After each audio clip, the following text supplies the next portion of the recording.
अस्सलाम वालेकुम। फातिमा उर्दू स्टोरी में हम आपको वेलकम करते हैं। आज की हमारी स्टोरी मसरूफ़ ज़िंदगी है। चलिए आए हम आज की स्टोरी स्टार्ट करते हैं।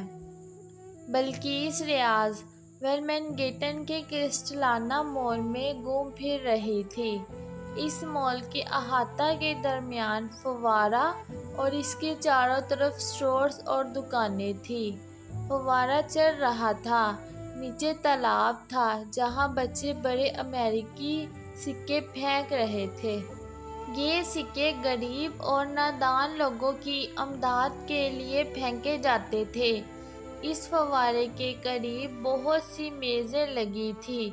इसमें से एक मेज़ पर मेरा कब्ज़ा था। म्यूज़िक की दुकान भी करीब ही थी। म्यूज़िक की आवाज़ मॉल के अंदर अपनी खूबसूरती बखेर रही थी। इतने लोगों के हजूम में खामोशी छाई हुई थी। हर कोई अपने अपने काम में मस्त था। किसी को किसी से कोई वास्ता नहीं था। अंदर मॉल की दुकानों में ख़वातीन का राज था। हसीन जवान औरतों के अलावा बूढ़ी और उम्र रसीद ख़वातीन भी दिखाई दे रही थी।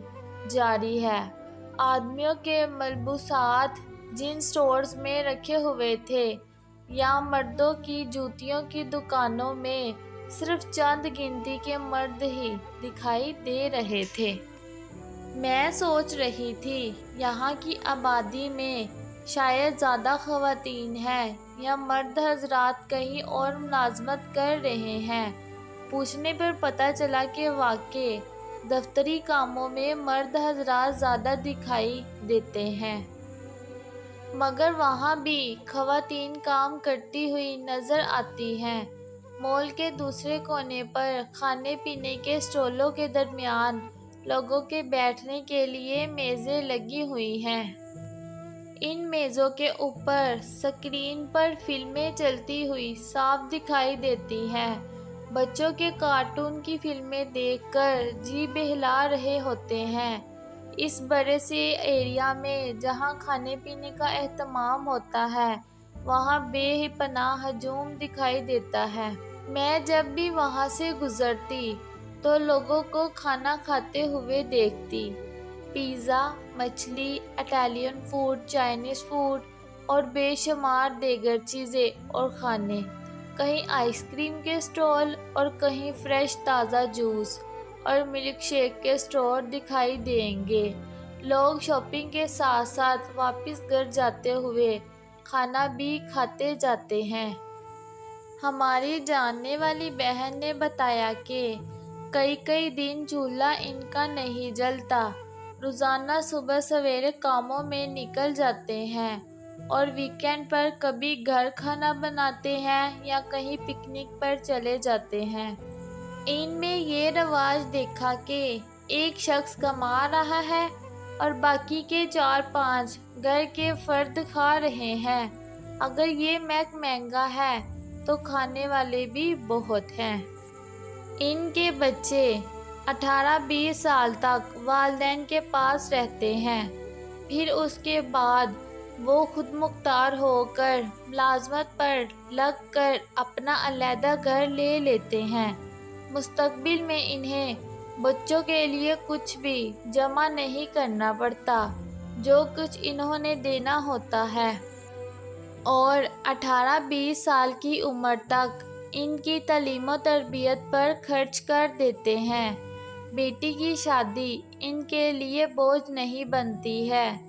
मिलने जुलने वाले बेटी के लिए तोहफे ले आते हैं और लड़का जब तक इसका बोझ संभालने के काबिल नहीं होता, वो इसकी शादी में तखीर कर देते हैं। हालांकि लड़के और लड़की की पसंद से शादी हो रही होती है। जायदाद में दोनों मियाँ बीवी बराबर के हिस्सेदार होते हैं। दोनों कमाते हैं, दोनों मिलकर घर का काम करते हैं। मैं अक्सर अपने हमसाये में अमेरिकी शोहर को घास काटते हुए देखती। वो घास काटने के बाद घर की सफाई सुथरी अहलिया के आने से पहले करता और यहाँ तक कि اس کے لیے کھانے کا انتظام بھی کرتا۔ بیوی کام سے آ کر کھانا کھاتی، تھوڑی دیر کے لیے آرام کرتی، پھر شوہر کام کے لیے چلا جاتا۔ میں نے ایک روز اس امریکی خاتون سے پوچھا کہ آپ کے بچے کہاں پر ہیں؟ اس نے مسکراتے ہوئے جواب دیا، ایک بیٹی ہے، وہ کینیڈا میں رہتی ہے، کبھی کبھار ملنے کے لیے آتی ہے۔ آپ اس کے بغیر اداس نہیں ہوتے؟